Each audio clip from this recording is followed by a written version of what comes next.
ole hea, räägi, mis asi on selline üldine põletik ja inglise keeles ka tuleb hästi palju seda mingisugust inflammation, et mis on selline kogu keha üldine põletik, et mida see endast kujutab?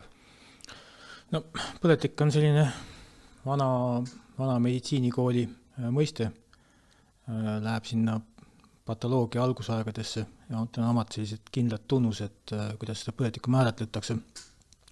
Et see põletik, mida siis võib-olla siin nagu mina käsitlenud olen, on tegelikult natuke teine.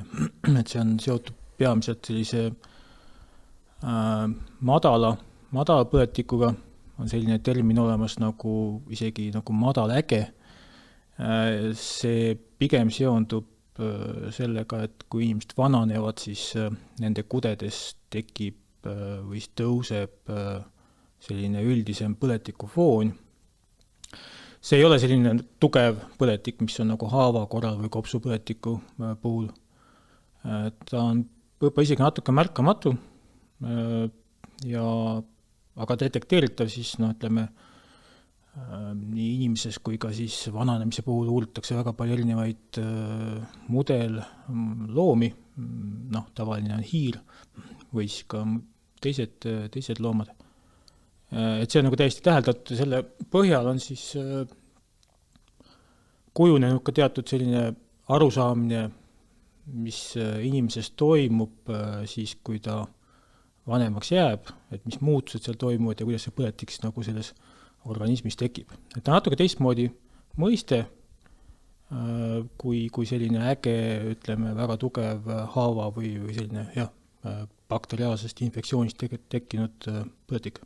Põhimõtteliselt võib öelda, et praegu, kui me siin istume, me ei ole just kuskil haavata saanud, aga me mõlemad oleme põletikus.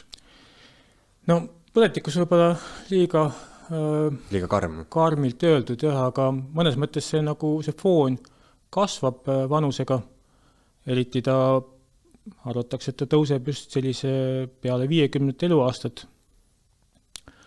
Ja ta seondub nagu selgete muutustega organismis, et selles mõttes võime nii öelda, et me oleme põletikus, aga siis võib-olla see põletik ei ole tingimata nii selgelt hoomatav meis. Huvitav väljend on see madal äge, see on kuidagi väga paradoksaalne, et mõlemad äärmused koos, nii madal kui ka äge on ju. Et nagu ma aru saan, siis see ongi selline põletik, mida igapäevaselt inimene absoluutselt ei taju, et tal justkui midagi valutaks kuskilt või viga oleks, vaid see on organismis sees kuidagi lihtsalt siuke protsess, põletikuline protsess. Ja. Et inglise keeles on tegelikult selline mõiste olemas, mille pakkus ja mis juurdus ka teaduskeelde, mis on siis inflammaging, ehk siis põletik, mis seondub vananemisega. Eesti keeles ei ole päris head mõistet selle kohta, et kuidas seda nagu ühtselt öelda. Algselt see oligi selline mõiste, mis käis jutumärkides, aga nüüd on ta täitsa kinnistunud ja see lähtekoht on olnud nagu see,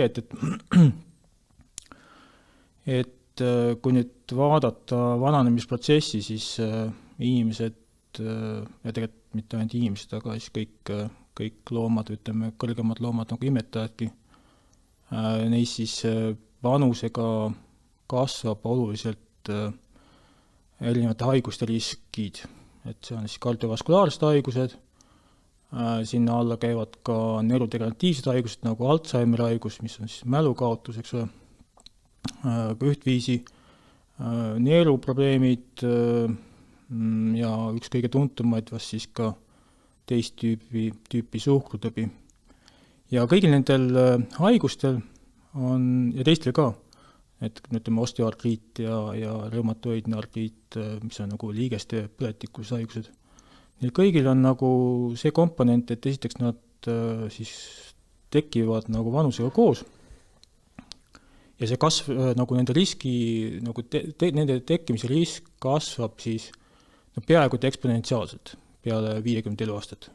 Mida aasta edasi seda kui mõõta seda riski, kuidas et see haigus võib tekkida või välja areneda, siis see nagu tõuseb. Ütleme, kuni 50 eluaastani, 50 on lihtsalt praegu selline üks niisugune nii-öelda ütleme täis, aga noh, ega see päris range number ei ole. Aga enne seda suhteliselt arvan, et haigused üldse tekivad. Ja, Eesti Esu.